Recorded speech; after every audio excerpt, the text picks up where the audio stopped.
Hello, how are you doing? Yes, Mike Hall here from Best Before TV, and as you can see, I've got a lady's picture up there. We're going to talk about this lady first. Well, just to remind you all about Best Before TV.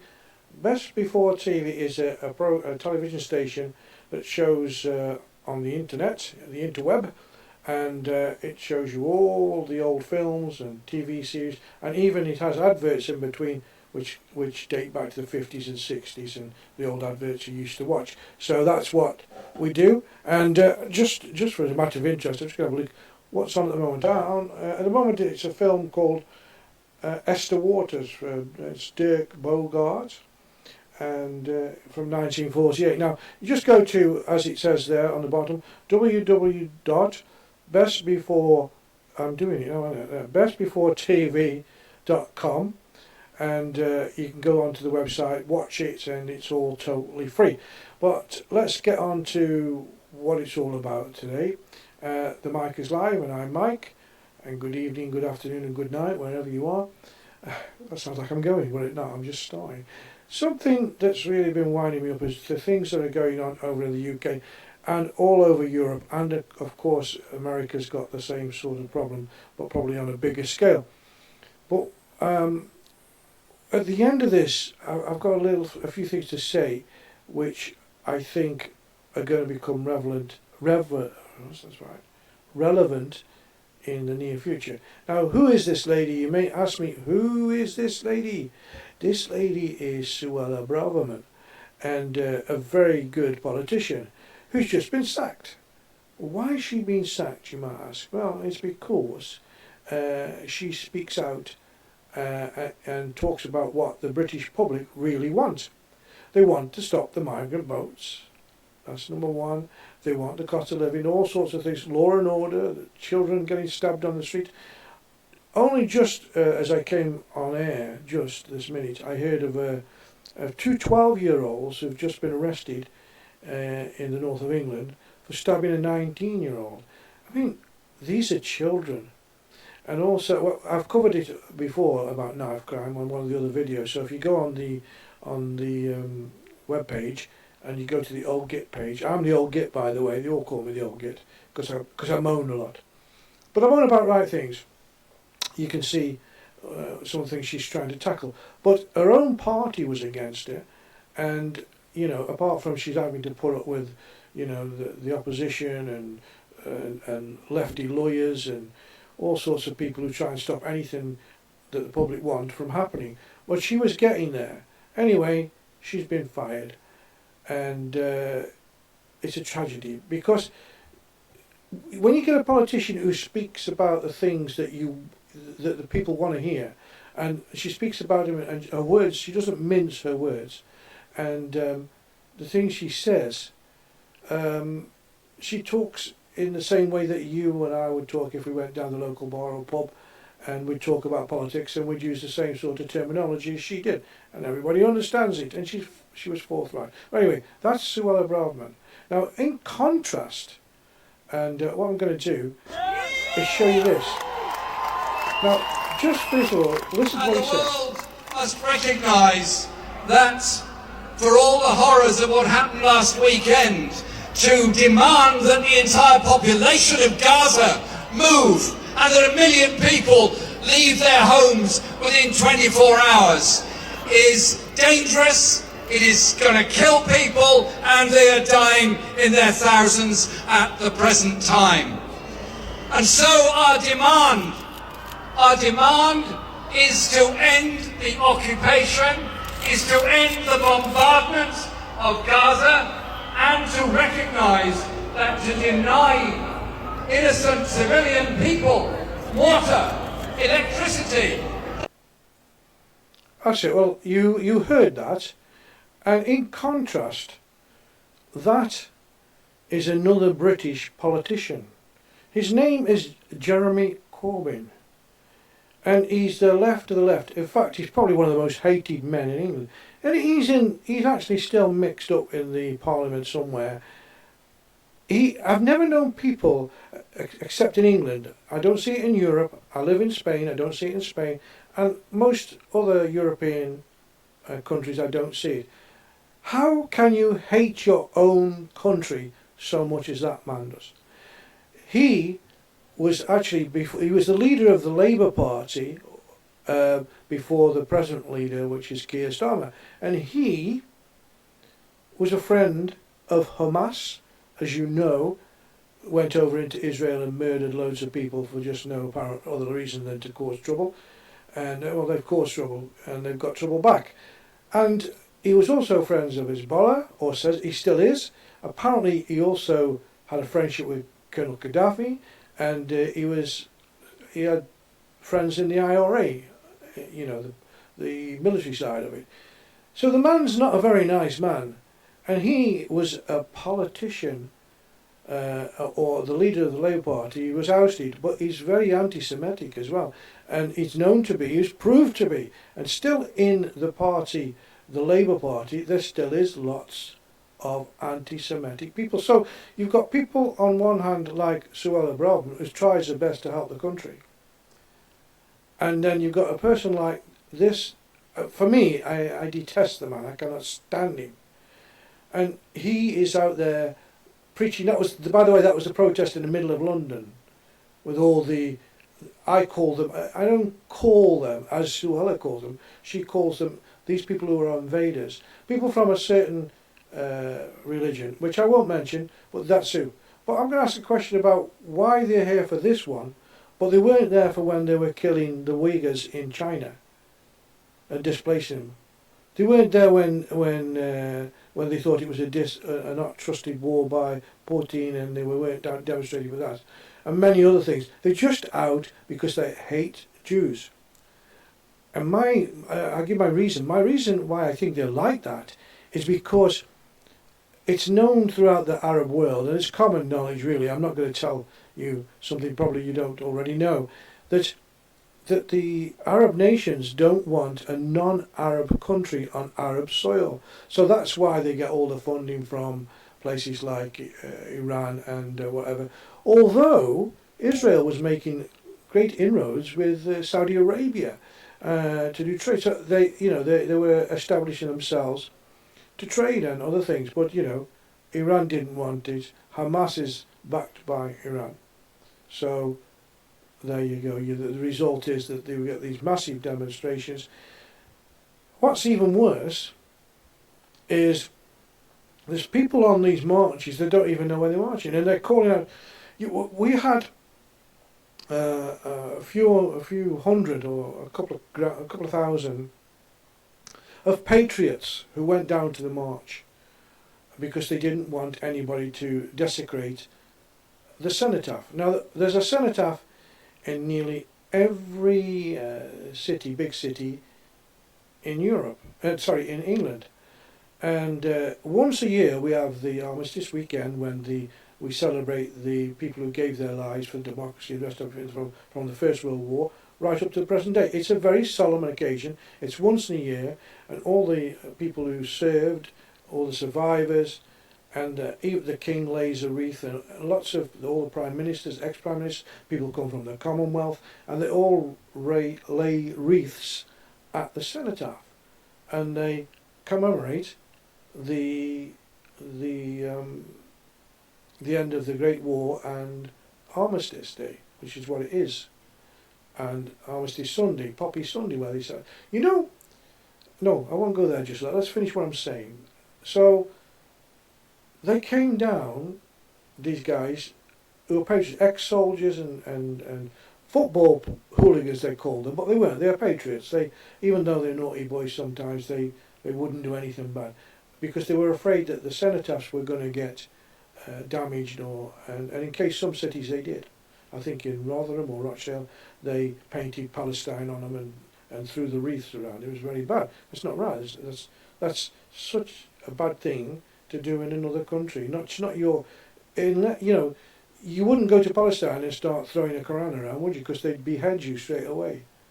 Anyway, so they went down and they wanted to pay their respects, and the police corralled them and kept them out of the way. Well, these 300,000 idiots who were shouting from the rivers to the sea, death to the Israelis and this kind of thing, and supporting Hamas, which is a banned and only known as a terrorist organisation in the UK. And what were they doing? It's illegal to do that, but no, what the police do? Nothing. I have some sympathy with the police, not because they're afraid, but they're just totally outnumbered, and they were being abused and shouted at. But I go back to what I'm going to show you now, is that some of these people that go on the march, some of these students that jump in, oh, we'll go on that march, we believe blah, blah, blah, blah, and they don't even know where they're there.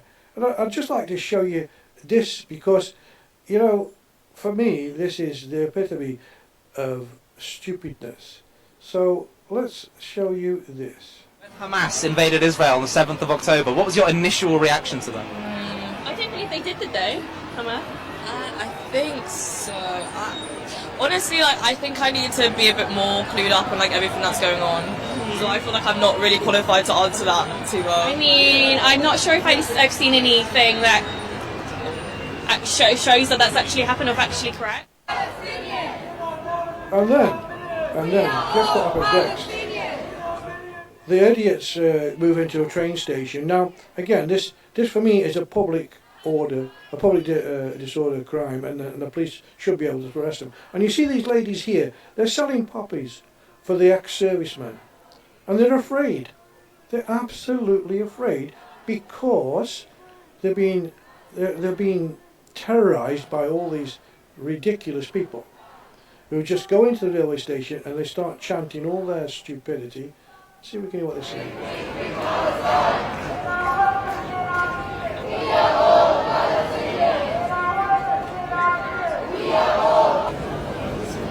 So there you go, they get so terrorised that they want to move their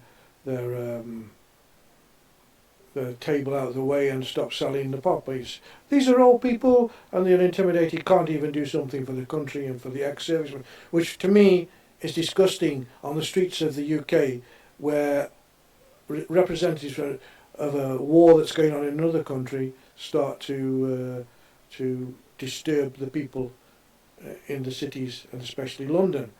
So that really did wind me up quite a lot. So what next? Well, there's more to come yet, but you can see where this is all going. Let's stop. I can't stand these people, so we'll leave it like that. We'll leave old Suella back on there, shall we? Can we stop it? Yes, we can. So Suella's there because I want to keep putting her back because she's a good politician, and I think that should get behind her wherever she does. But listen to this. We have a two-party system basically here in the UK, and those of you listening in the UK know that. Labour and Conservative. They're both, I wouldn't give you two bob for any of them. They're absolutely rubbish. I used to think Conservatives, the old Conservatives, like Margaret Thatcher days, they were proper Conservatives. They did what they had to do for the country, not for the individual, and they wouldn't, and I think Margaret Thatcher would not have had people running around the streets and taking over British streets, praying on the middle of the bridges, doing their prayers and blocking the traffic. She wouldn't allow that. But these politicians, especially slippery Rishi Sunak, which I thought was going to be good, turns out to have no backbone whatsoever.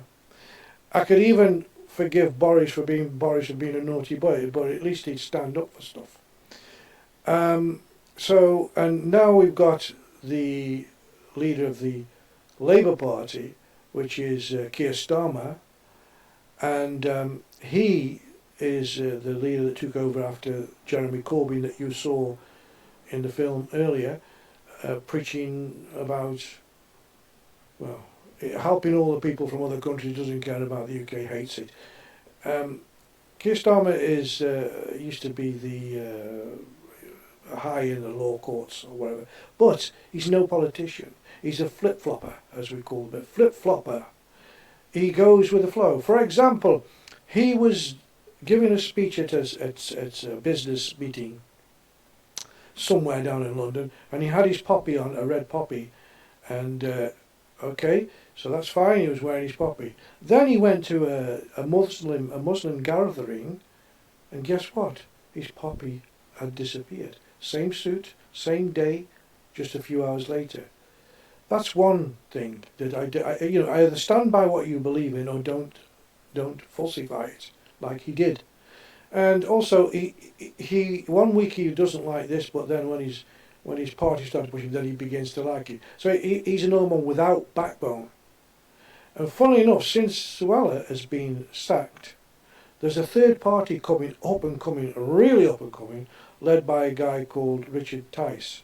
And one of the politicians in there, who's my hero, his name is Ben Habib. I always speak about Ben Habib because he's probably more English than me. And although his family came in from Pakistan, I don't know whether they were Pakistani Christians or Pakistani Muslims, I don't know, because he doesn't push that subject. And he does more, he's more, like I say, he's more English than I am. He really is a great bloke. And his ideals, what he stands for, and he's not afraid to say it, is fantastic. But what's happened since Suella's been sacked, the membership of the Reform Party, this is the party the next, I think should be the next party voted in, whether you're Labour or whether you're Conservative, vote for the Reform Party and get rid of these two-party people, punish them. But I can tell you one thing, Richard Tice, the man that runs it, who took it over from Nigel Farage, who started off as the Brexit Party, Nigel walked away when he got what he wanted, and he's doing what he wants to do now. And Richard Tice took over the Brexit Party and renamed it Reform Party. And the Reform Party now, their policies are absolutely fantastic. If they get voted in or get enough seats to make a difference, things will change. And so many more people over the last few days have been joining the Reform Party. They can't believe how many people are joining. But there you go. So there's an option. But this is really getting on my nerves. Now, the streets, as far as I'm concerned, are getting taken over by complete lunatics. I want to show you something else now. Something else that I didn't like at all. We'll do it like this.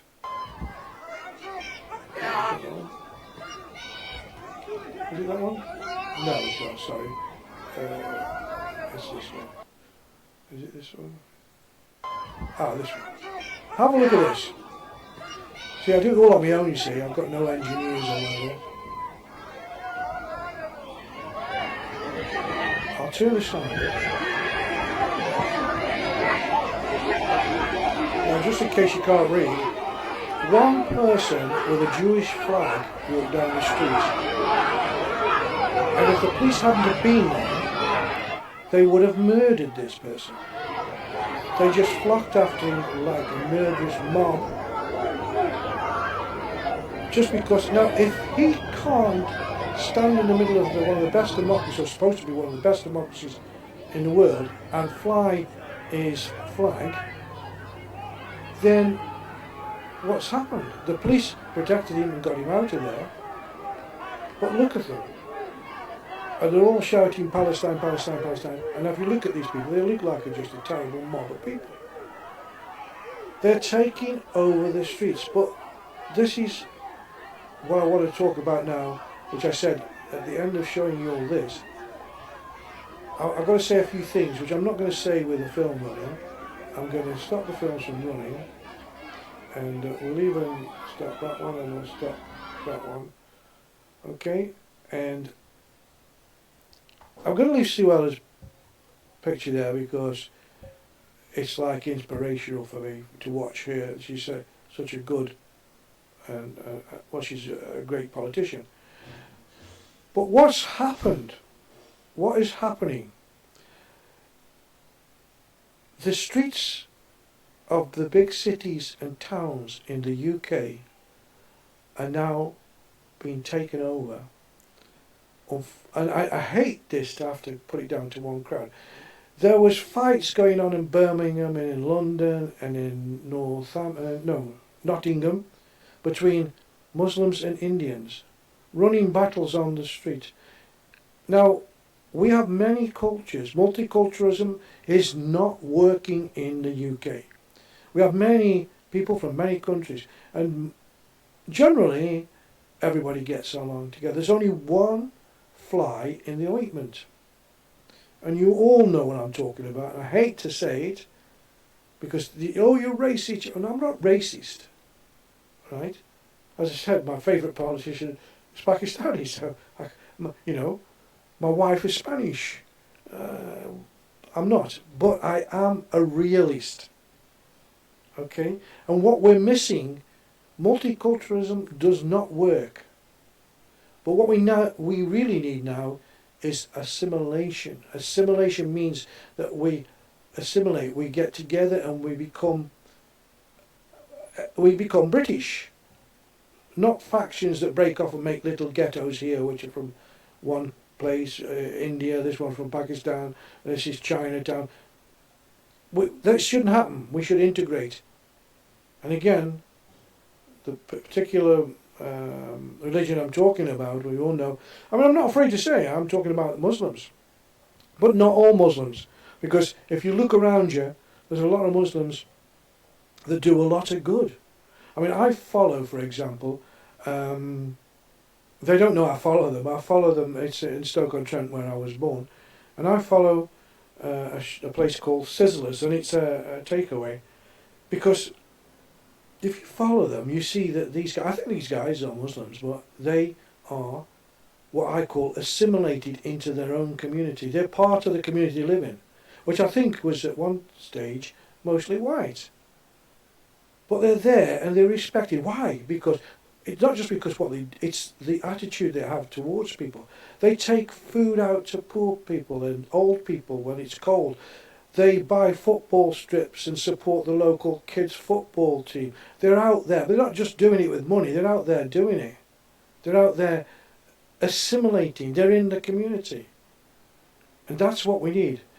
Multiculturalism doesn't work as it is in its present form. And unfortunately, I think Islam in the UK and Islam in the West is like chalk and cheese. You know, you can eat one but not the other. The Islam in the way that these fundamentalists put it is that we should all be wiped off the face of the earth. The infidels, the people who are non-believers, that's us.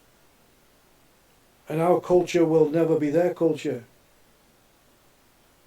And for us, their culture will never be our culture. But we need to assimilate. That's what we need to do. And unfortunately, it's not happening. So think on. I don't really want to go much more because it really winds me up. But I was looking in Birmingham and Manchester and parts of Liverpool, and there's parts of Birmingham now. I'm told that in Birmingham, that the white people are now the minority. Well, that's strange, isn't it? Because again, instead of dispersing and becoming part of a bigger society, these people stick together in one place and form their ghettos. And they even have Sharia law. I was watching a video the other day, which goes back a couple of years, in the East End of London, where there's Asian men, Muslim men, out on the street and telling people, get out of here, you can't come around here, you drink alcohol, girls with short skirts, you're disgusting, move, cover yourself up. They're looking to put Sharia law in this country. We have a law, it's called British law. And at the moment, British law is protecting you very well. Also, just whilst we're on the subject of the Muslim people, a lot of those, I've got a lot of Muslim friends as well, because they understand my views, and I'm not against them, I'm not a racist person, but they've been paying into the system since they came here legally in the late 50s, 60s, and they've built their businesses, they've educated their children, they've done extremely well. Although they still do stick to their own in a lot of ways, but they've sort of assimilated. And now they feel a little bit ripped off now, because these latest migrants that are coming over in these little boats illegally, we don't know where they're from, who they are, and what they're going to do. And the people who came over and paid in for their tax and everything, since the 1950s to the present day, are now getting penalised like everybody else, because it's costing the country so much money to keep these people. 8 or 9 million pounds per day is being spent of taxpayers' money for people who are going to the UK illegally. And it's not just affecting white people, believe me. So, think on. I hope that you've enjoyed my little rant. If you agree with me, well, fine. If you don't agree with me, well, you can get in touch with me at x@bestbeforet, or you can send me an email at bestbeforetv@gmail.com. You can go to the website, which is, as you see, bestbeforetv.com. Go there, and there's a little chat thing on there. You can just leave me a message, or you can chat amongst yourselves, whatever you want to do. Well, that's me finished for today. Hopefully I haven't upset you too much, but I'm lucky I live in Spain. Just on a footnote, I live in Spain and I am a permanent resident here, paid my tax here for over 23 years. I can't vote in the general election. Why? Because I'm not Spanish, but I can vote in the local elections. How come if you're an immigrant in England after a couple of years, oh, there you go, vote, and they all vote for the left wing because they think they get protected? So think on. Thank you very much for listening. Hope you've enjoyed the show. There'll be another Old Get Show coming soon. Until then, I'm going to say to you, see you soon, and hopefully all will be well.